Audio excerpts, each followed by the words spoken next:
What do you do when you are no longer needed by a company?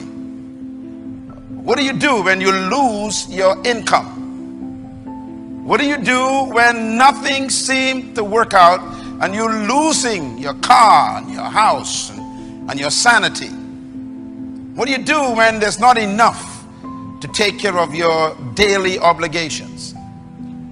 How do you handle the crisis of life when life hits you on the blind side? You didn't expect things to go the way they went. What do you do when even friends abandon you and can't help you?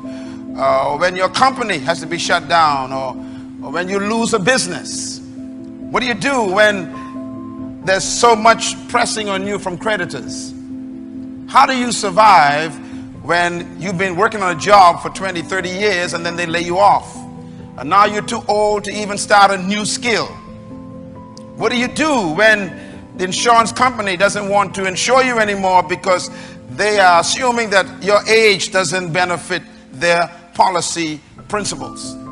What do you do when sickness ravages your body and the bills of medical attention is eating away at your own family's legacy? What do you do when you got to take your kids out of private school and put them in public school? What do you do when you have so much stress in your marriage because of financial problems that is causing you to have difficult time sleeping with your spouse? Crisis. Let's talk about crisis for a minute. I have a picture up here of a crisis. It's a hurricane. Americans call it a tornado. Hurricane is really a massive tornado. When a hurricane comes, we call it a crisis. Why is a hurricane a crisis? Why is a tornado a crisis? Why is a tsunami a crisis? Why is a snowstorm a crisis? The answer is because a crisis is really circumstances that occur that you have no control over and you didn't cause them. If you lost your job because they laid you off, you can't control that. If your company is not having the kind of customers or the clients have fallen off and you can't make enough money to keep things going, you have to shut it down, that's a crisis. You can't control people coming or not coming to patronize your company. What do you do?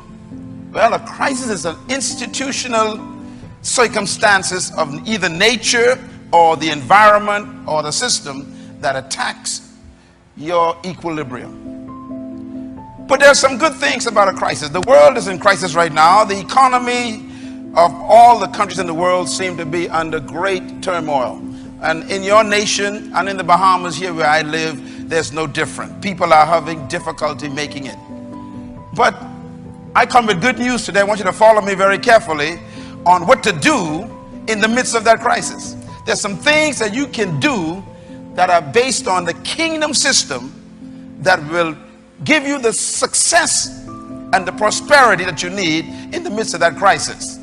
A couple of things about crisis to write down. Number one, crisis is the incubator of creativity. Most of the time, we're not creative until something bad happens to us. When things fall apart, it makes us think outside the box. Secondly, crisis demands a new way of thinking about old problems. An old problem is you got to pay your mortgage. The problem is the source of income that you used to pay it with has been dried up. But the old problem hasn't gone away. You still got to pay your mortgage. So what you got to do now is find a new way to generate income to pay the old problem. So crisis actually forces you to think about new ways to solving old problems. Thirdly, crisis is an opportunity to improve and advance over old ideas. Sometimes the only way for you to move on is for something to happen to push you. And many times we don't grow until we have to. So crisis comes many times to improve us because we've been stuck in a place too long. And number five, crisis comes also to produce growth. And it also produces a sense of development. It makes you develop new approaches to life. Crisis creates new opportunities. It's amazing when When we look at the world today, every progressive invention came out of a problem. And that's because crisis makes you develop and think in new ways. Number 7 is very important. Crisis produces and manifests true leadership ability. No matter how much you would like to claim to be a leader, only crisis proves it. You are not really a leader in good times. Anybody can lead in good times. Leadership is tested and proven when there is a crisis environment. So crisis comes to test to see if you are as mature as you claim to be.